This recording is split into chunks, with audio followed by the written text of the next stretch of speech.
دشمن کا آخری یا بدترین حملہ کسی بھی انسان پر کیا ہو سکتا ہے؟ تو یہ بہت اہم سوال ہے جس کے بارے میں ہمیں سوچنا چاہیے، اور یہ وہ اہم سوال ہے جس کے بارے میں ہمیں یہ تفکر کرنا چاہیے، کیونکہ ہم سب نے اپنی زندگیوں میں کہیں نہ کہیں ایسے رشتے پال رکھے ہیں جو شاید حریف بن چکے ہیں اب، یا ہمارے متضاد بن چکے ہیں، ہمارے دوست نہیں ہیں۔ دشمن تو تھوڑا ذرا تلخ لفظ ہے۔ دشمن کا آخری اور سب سے تلخ حملہ یہ ہو سکتا ہے کہ وہ آپ کو اپنے جیسا کر لے،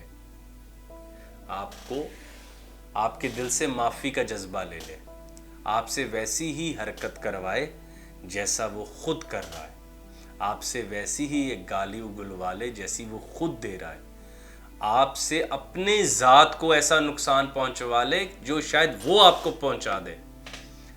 تو یہ اس کا آخری حملہ ہے کہ آپ کو دشمن اپنے جیسا کر لے، ظالم آپ کو ظلم کے لیے تیار کر لے، اور ایک جو ظالم، ایک فرعون آپ کو، آپ کے اندر کا فرعون جو دریافت کر لے۔ تو اس سے بڑا کوئی حملہ نہیں ہو سکتا۔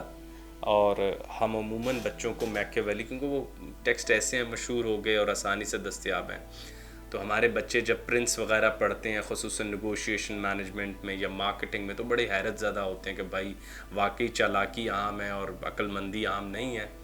تو ان کو یہ بات ہمیشہ ذہن میں رکھنی چاہیے کہ ایک اچھا آدمی اپنے بچے کی تربیت معاشرے کی چالاکیوں کے مطابق نہیں کرتا۔ عموماً میں سنتا ہوں کہتے ہیں جی بچے نو تیز بناؤ، معاشرہ بڑا تیز ہے۔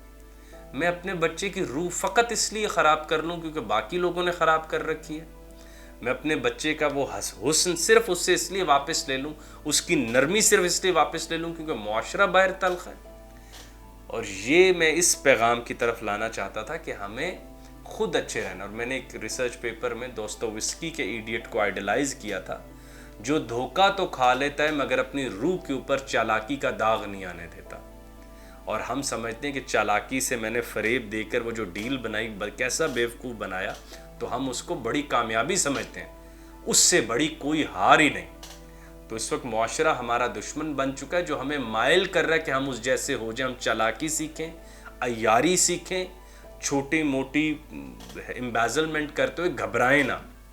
تو بھائی ہمیں اپنی روح کو پاک رکھنا چاہیے اور اپنے بچوں کو فقط معاشرے کی چالاکیوں سے سنکرونائز کرنے کی بجائے ان کی طبیعت میں اوریجنلٹی قائم رکھنی چاہیے، نرم طبیعت قائم رکھنی چاہیے، سچائی کی کشش قائم رکھنی چاہیے، تاکہ وہ جب معاشرے سے ٹکرائیں تو کم از کم معاشرے میں ایک تبدیلی کی ایک لہر پیدا ہو جائے کہ اب ایسے اور نہیں چلے گا۔